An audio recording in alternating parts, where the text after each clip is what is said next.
Saludos, familia. Welcome to Tambora Dialogues. As many of you know already, my family and I moved to the Dominican Republic last year. And we did so because we wanted to give our children an opportunity to develop deep connections to my Dominican culture, language, and values.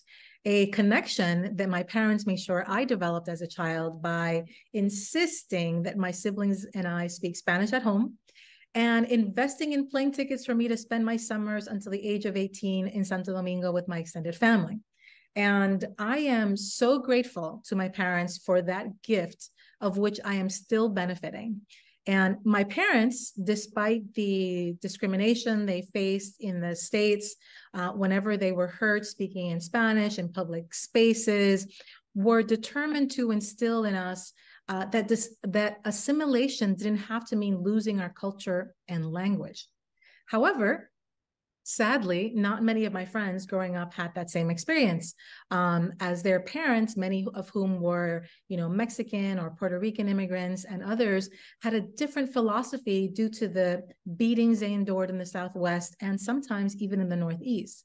And as a result, they lost their native language and assimilated almost by force to survive. This experience, of course, is not just limited to our Latin communities. We have heard the stories or have seen the videos more recently of an Indian American family being harassed by a woman in a parking lot in Dallas, Texas, because they were speaking in another language other than English, which is incredible to me. Luckily, though, despite the ongoing racism, many Latin who have immigrated to the United States, or those primarily born in the States now, are rejecting assimilation for survival, right? So they're rejecting that narrative and they're reclaiming the full spectrum of their biculturalism unapologetically, embracing it in its many forms. And I am so here for that. And so our guest today is Lwiza Escobar Garcia. She is the Executive Director of ISLA, Immersion for Spanish Language Acquisition. ISLA is a nonprofit organization based in North Carolina that offers multiple Spanish language and cultural immersion opportunities to both children and adults.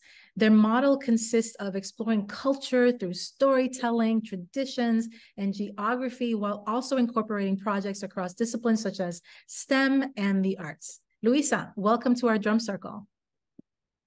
Gracias, mi amor. Thank you so much. Good morning, afternoon, buenas tardes.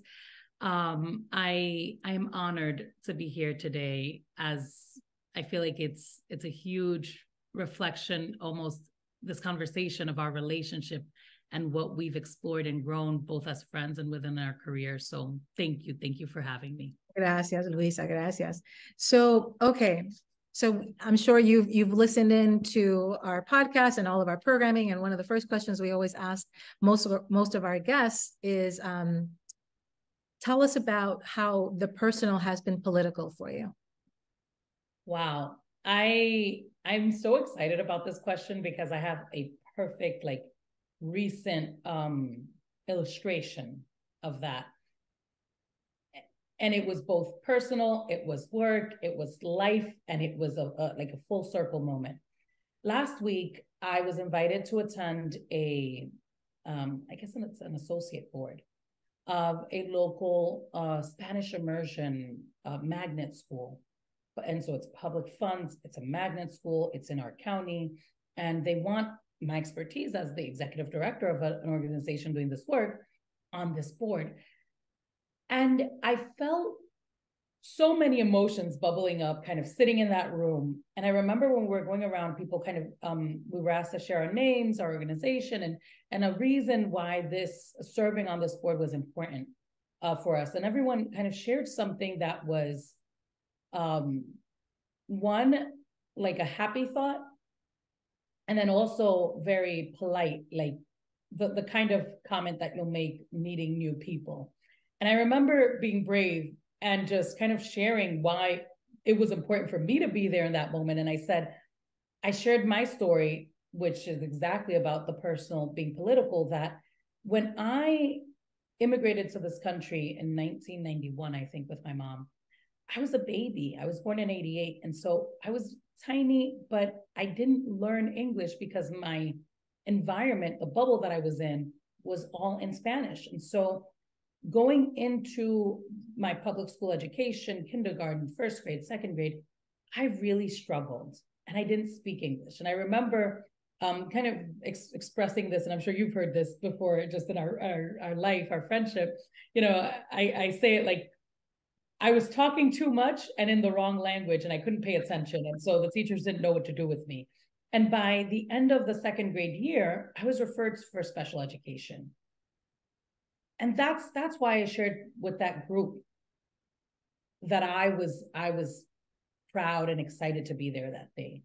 And it, you know, it led to a moment of like a quick silence where people were like, oh, you know, most people were sharing their experiences in travel and wanting to be worldly, or, you know, the value of a diverse culture and a diverse community. But for me, the full circle moment, or the greater impact here, was that I was seeing the celebration, but also in this magnet school, the direction of government funds to prevent another little girl having the same experience that I had. Mm. So here in the second grade, in that track that is a full Spanish immersion, students are speaking in and learning in 90, I think, percent Spanish, and then 10% in English. And then I think towards the third grade, it starts getting into an 80, or up to, as you get into higher grades, a 70-30 balance. But it's mostly Spanish-driven education, because they understand now the impact of neuroplasticity, the benefits of being bilingual and bicultural, and how it is, you know, an all-encompassing plus. And so to me, I'm like, that's amazing and that's great, but I want an acknowledgement that this is a recent, I guess, initiative or discovery, and that many people have had that difficulty or that same barrier that I faced, and have had, you know, to overcome that barrier, or have been harmed by it if they didn't have the resources or opportunities to overcome it. And so I for me, that was the most recent example of like feeling it full circle in the room and making it, you know, loud and clear. Yeah, no, thank you, Lwiza, for your vulnerability and for really sharing that.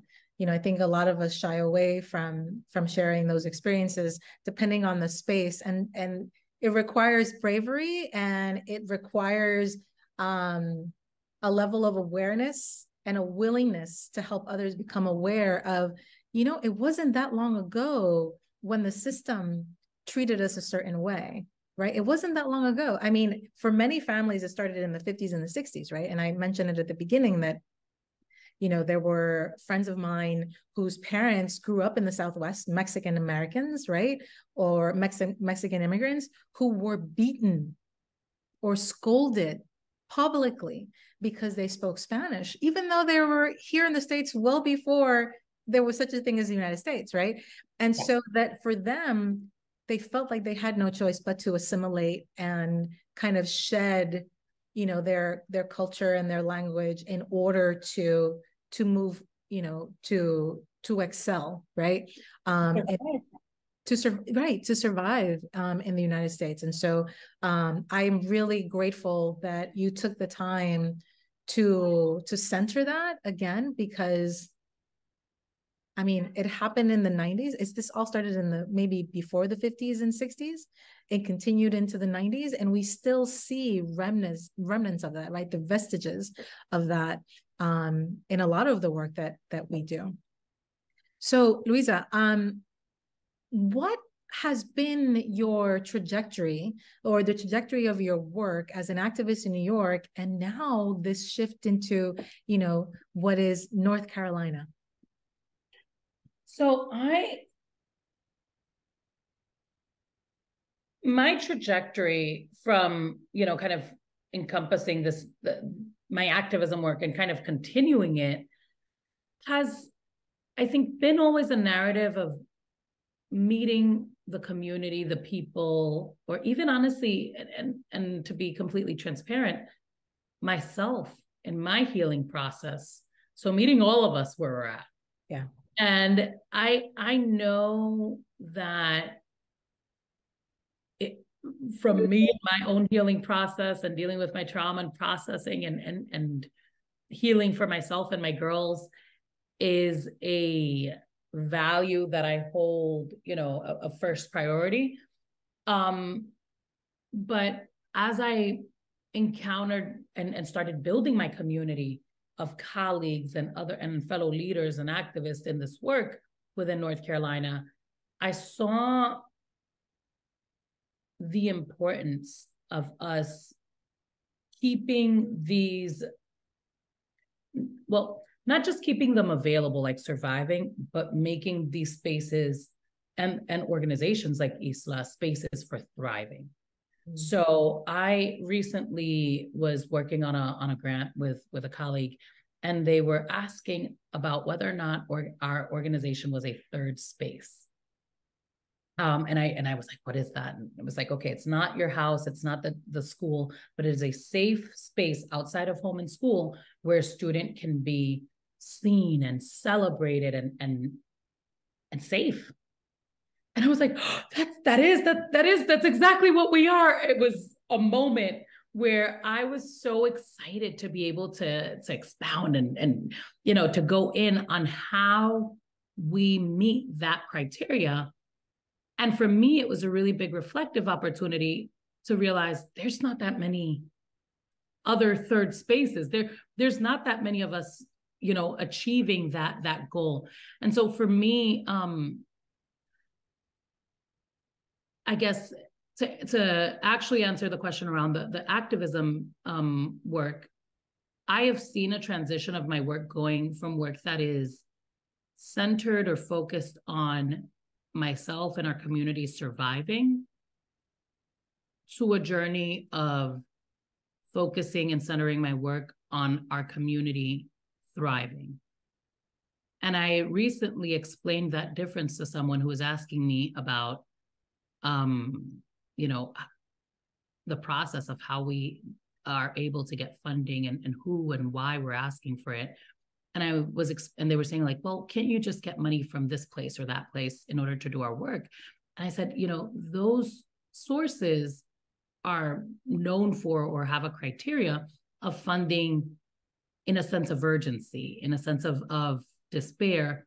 And the work that we're doing is not, preventing an imminent eviction. The work that we're doing is not, or dealing with homelessness or dealing with food insecurity, even though that is a ripple effect of what we do. And we do have an impact on those things, but we're centered on something that almost seems superfluous or extra or like a luxury. That sense of having a strong sense of self, pride in yourself and your culture and your community, that I think more recently it's been a trend for it to be centered or targeted as an area that we want to work on, but has not always been the case. Yeah, I mean, I think sometimes folks fail to see that as part of, assimilation, there's also indoctrination. Indoctrination into, and internalizing some of the stereotypes about our communities that diminish all the contributions that we have made to not only the United States, but to society as a whole. And so having a third space, as you mentioned, in which, our contributions are celebrated, our value is seen, and we see our greatness within ourselves, but also within our community is so important. So, I mean, some can say it's superfluous or, a luxury, but I don't see it as a luxury. I see it as a right. I see it as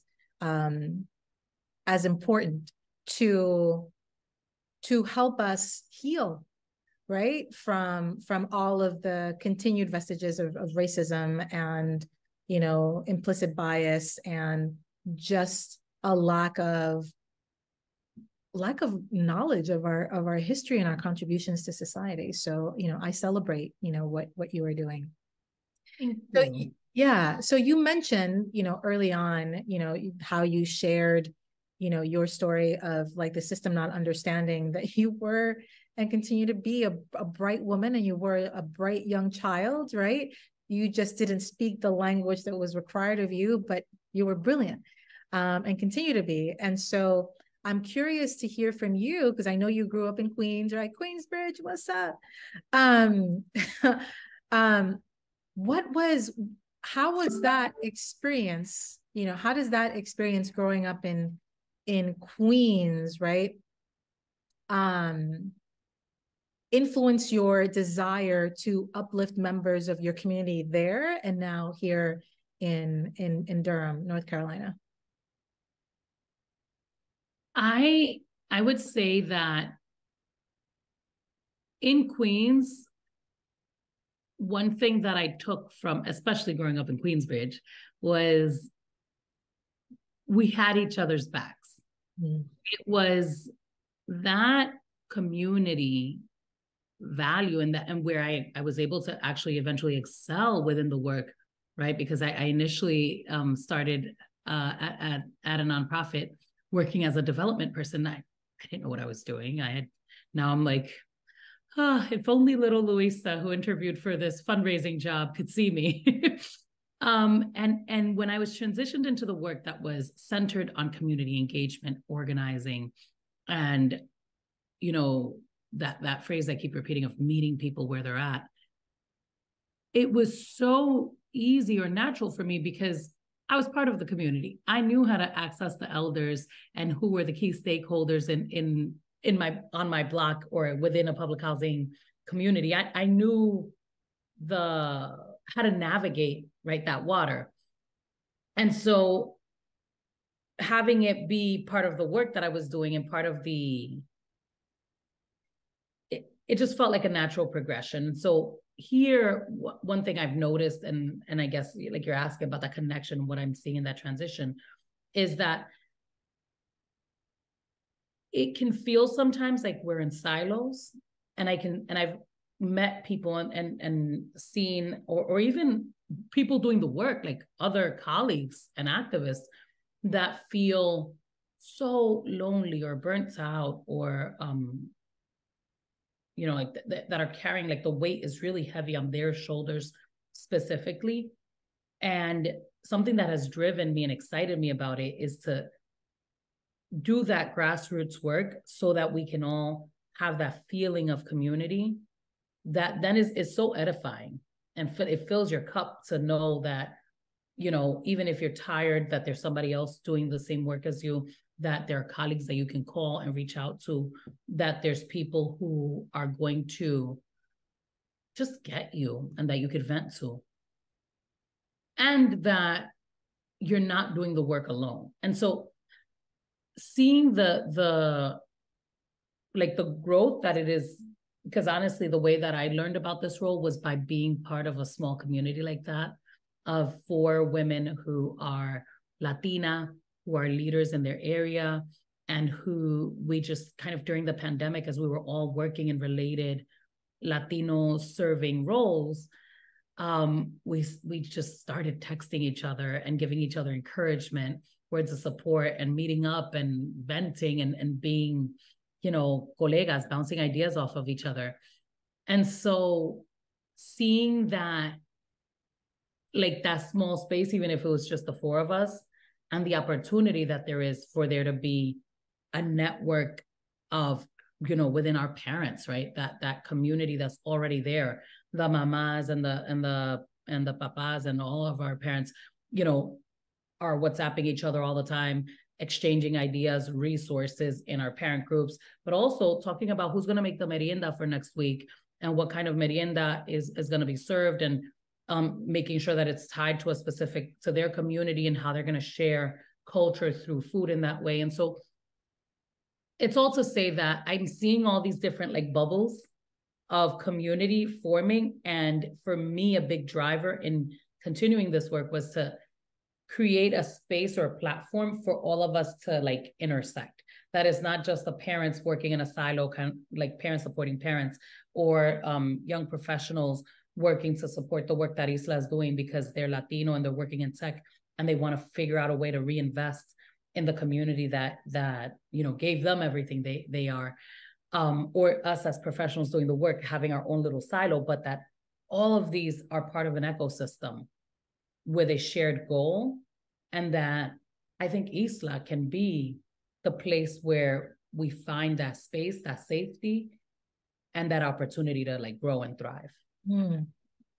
Thank you, Lwiza. You know, there's obviously, I mean, you know, we all read the papers, we all know what's going on, we all know what Trump did and kind of lit a fire underneath the feet of many right-wingers who are, you know, I would say on the verge of fascism, right? So racism is out and it's proud, right? It's out there. And we know that in certain places, in certain states, it shows up a lot more publicly than in others, right? We may not see it as much, let's say, in New York City, but we certainly see it more, you know, in parts of Texas. Or very often, I recently read about something that happened in North Carolina.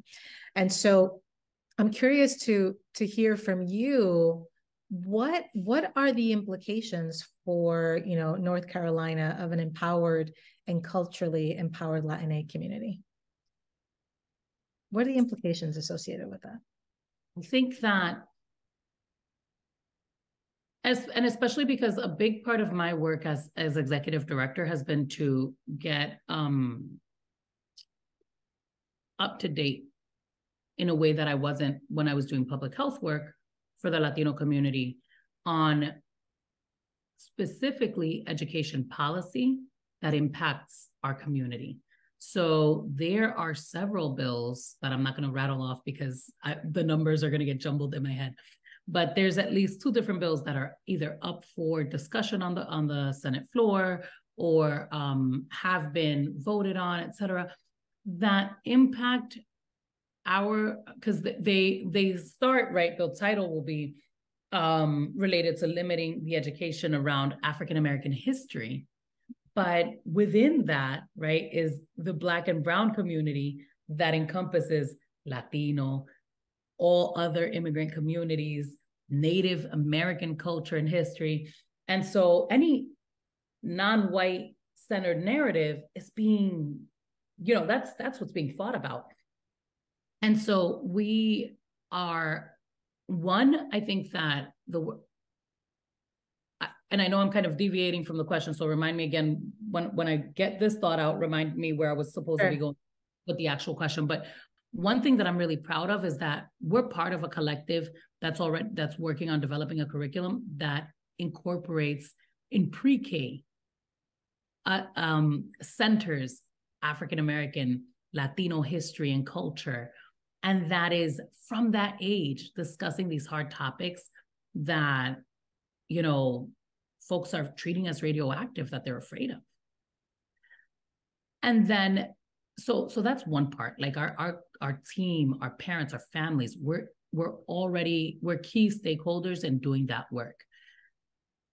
And myself, as you know, I'm part of the community that's looking at that, like at these policies that are being proposed or at the legislation as it's being discussed on the floor, et cetera. And we're making it known that we're here and what our value proposition or what our stance is about the subject. So for example, recently when the North Carolina Senate was discussing, you know, ideas around, you know, banning books or banning African-American education in the classroom, I was part of a coalition that responded to and made a public statement expressing how important, how non-negotiable that is.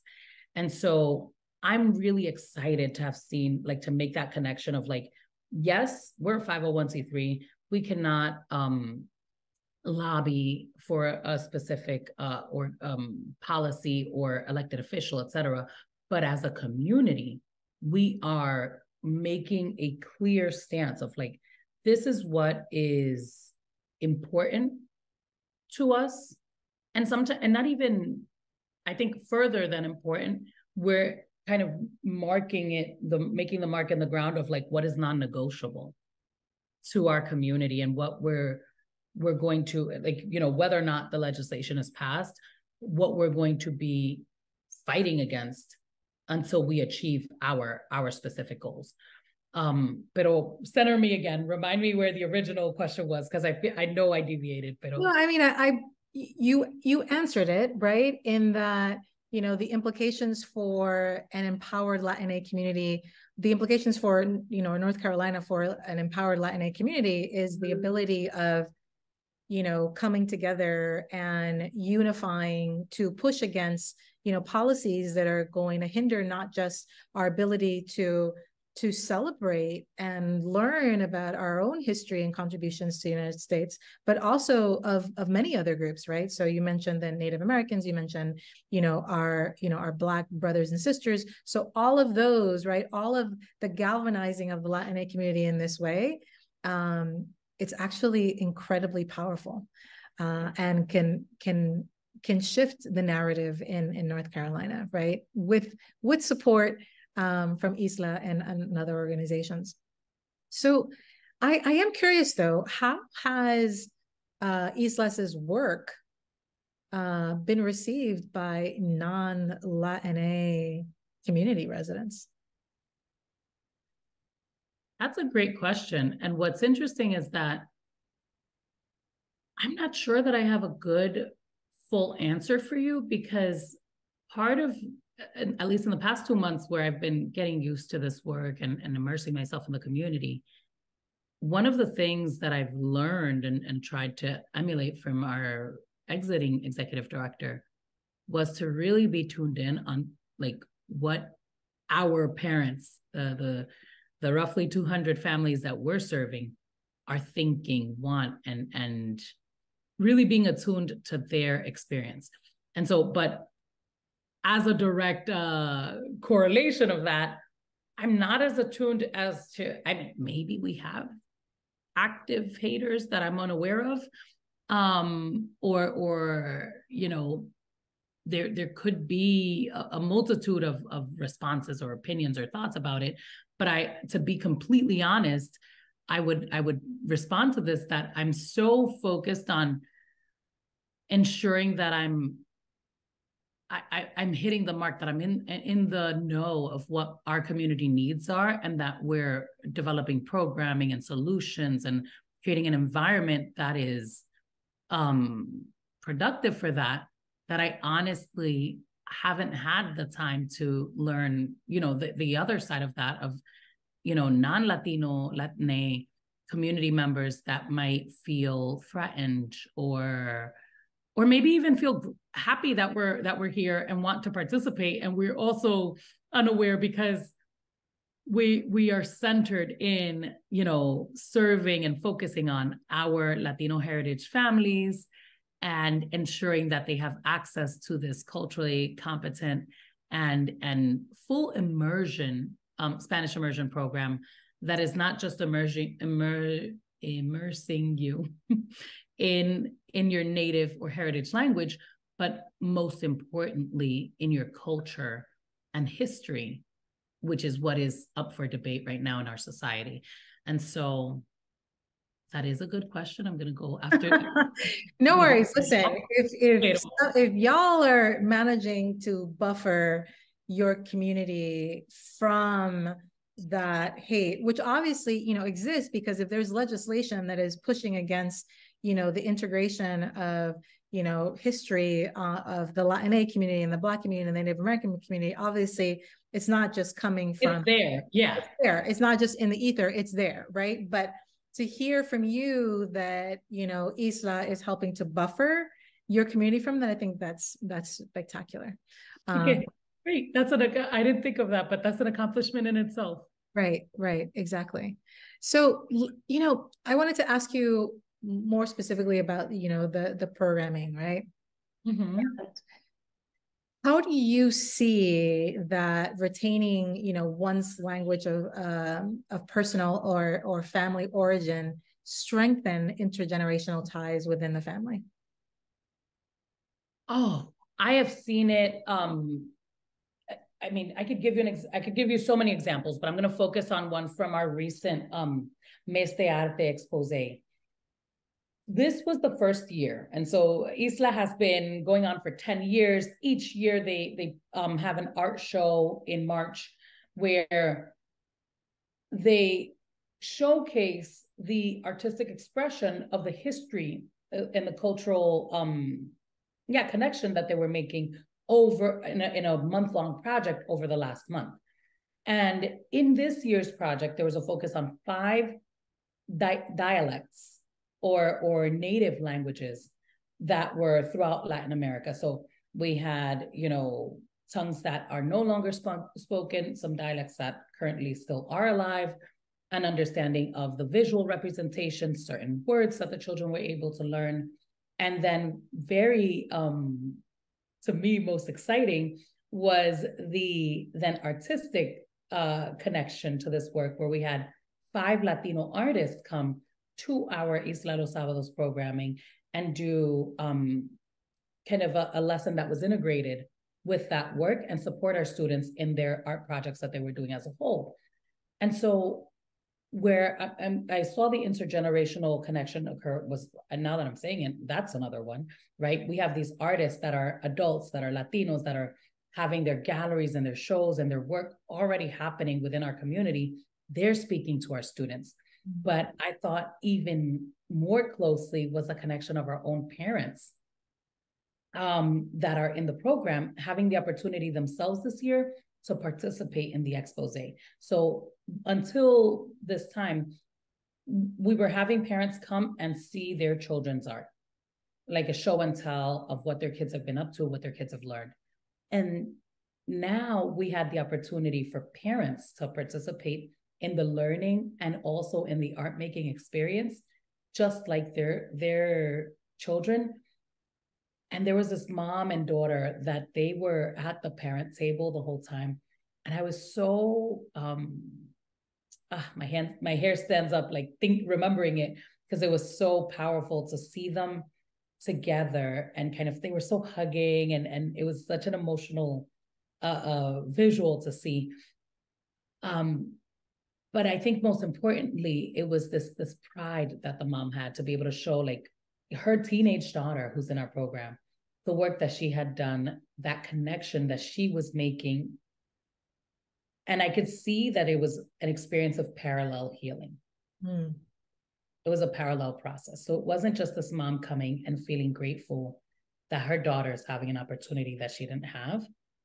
It was an experience where both daughter and mom were healing these intergenerational wounds in a shared space that was safe. And I was just like, I'm gonna start crying again now, but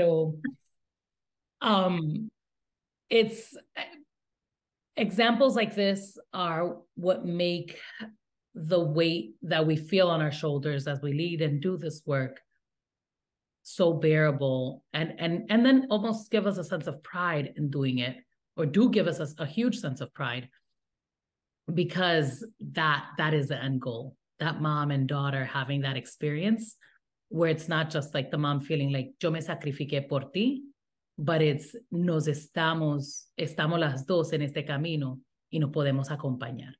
Yeah, no, that's beautiful. Thank you for sharing that story. I as you know, we're good friends, and making the transition to the Dominican Republic wasn't hard, but it was a conversation that we needed to have with our boys, who had been accustomed to traveling to the Dominican Republic and interacting with, my extended family and such. But it was still a transition, right?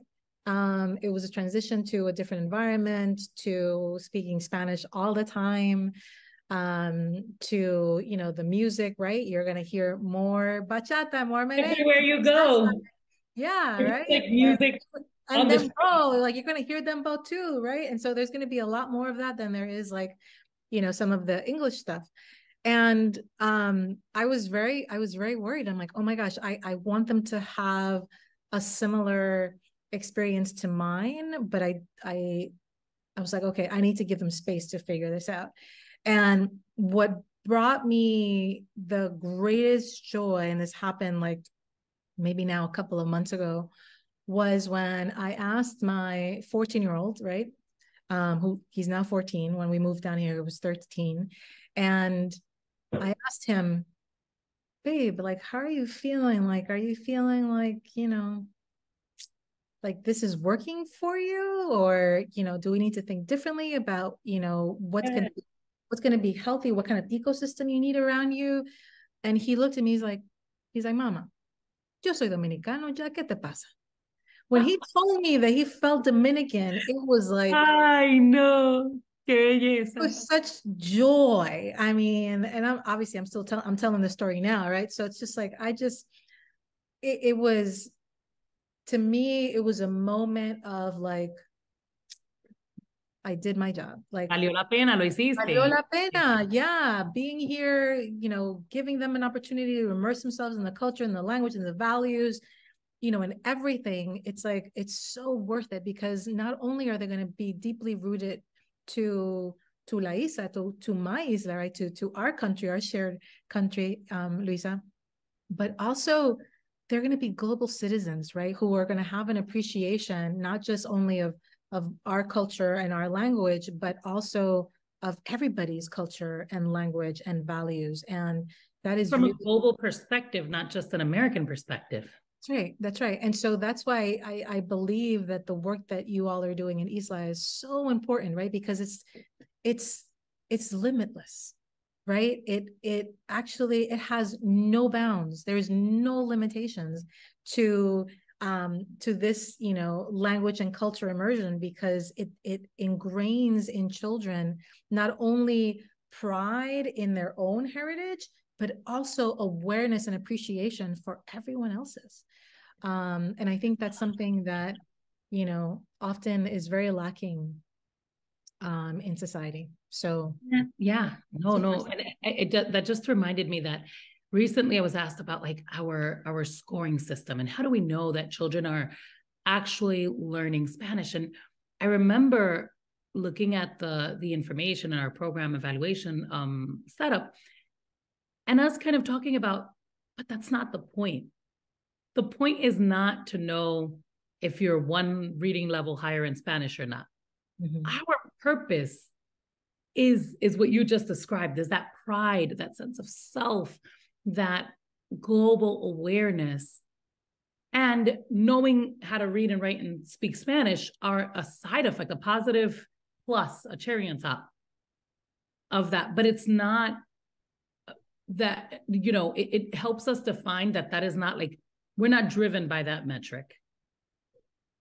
And, sometimes that's hard to explain and not difficult conversations to have, because if I'm explaining it to a funder that does not have this global context, it's hard to quantify the value in our students. Like, how do you measure pride and sense of self? How do you measure a global awareness of everyone and a value, not just awareness, but a value of all these different cultures? I don't know, but we're working on it. So, pero yeah. Or maybe we need to rethink the whole, measuring thing. I mean, everything has to be measured in a certain way in order to prove that we're benefiting. Like, maybe we gotta burn that down to the ground. Maybe, yeah. So yeah, absolutely. But I loved when you brought that up. It sparked for me that moment that I recently had, kind of explaining that. Okay, that's great. I know our kids have benefits because, we have countless ways to kind of make that correlation, that because of their immersion, they're doing better in all these other areas. But that's not the point. That's not actually what we care about. Yeah, we want that, but we also want to make sure that they internalize that pride, that they internalize, that pride in culture, that pride in self, that pride in language, and that they're able to use that to propel themselves, forward in whichever way, that may be for them. Yeah. So Lwiza, as we come to a close, I would love for you to share what are some of the goals for ISLA's work in the coming year, in the coming years. What are you envisioning, or what are you and your community envisioning for the organization? So this is a very timely question, since the board and I just had our retreat to do just that, to dream. We didn't dream for the next year, we dreamed for the next decade. Of what we saw, in the next 10 years of ISLA celebrating its 20th anniversary. One, as it relates to us working our way out of a job. I don't know if you remember me talking about that 10 years ago. I was like, okay, how do I know I'm doing good? Well, you've worked your way out of a job. Oh, wow, this is huge. That's going to be a lot of work. And then, but also as it relates to, to the impact that, like, how will we know within, like, in the community, whether it's feeling or visual or sense of community, how will we know that ISLA has met its goals? And yes, in one aspect, a big part of the conversation was keeping our engagement in the advocacy area to ensure that the public school system kind of works us out of a job and is incorporating Latino culture and heritage and language within the curriculum as it exists, and appropriate for the percentage of Latinos that are living in this community alongside with so many other diverse cultures that, yeah, people feel like, oh, they don't feel a need. Right. That would be the ideal. I think we all agreed that would be the ideal scenario, that our education system was so sophisticated and grounded in this shared celebration of culture that, we started wondering, like, do we even need to be doing this on Saturdays? But also some of us saw, I think, in our dreaming session, especially on Friday night, what it would look for us to live some of our values. We have 4 core values of collective power, equity, respect, and community cultural wealth. And for many of us, our view of what was going to be for ISLA in the next 10 years was the verb of each of those values. What does it mean for us to be centered in or be collective power? What does our collective power feel, look, and move like? What does our cultural community wealth look like? What is it? What does it do? And what does it feel like to actually operate within equity and respect? And so I think those two things, both we've like worked our way out of a job because the public school system has, adopted all the policies, and the legislation has been supportive of the community that is already here. And our community has internalized these 4 core values that we have, and we're a force to be reckoned with. Because once you know and you feel your power, then, there's a ripple effect in how the space that you're in responds to your needs, to what is important to you and to you. Right. So I don't know if that's a full answer. No, that definitely answered my question. Thank you. That's a wonderful note to end on. So, thank you so much for, joining our drum circle today, and for lifting and lifting up and celebrating our rich culture and our people. Thank you, Lwiza. Thank you, E. Of course. To our listeners, I always leave you with a quote, and Rigoberta Menchú is one of my favorite people, one of my favorite activists. And she once said that peace cannot exist without justice. Justice cannot exist without fairness. Fairness cannot exist without development. Development cannot exist without democracy. And democracy cannot exist without respect for the identity and worth of cultures and peoples. Remember that, y'all. Hasta pronto. Ciao. Hasta pronto. Gracias.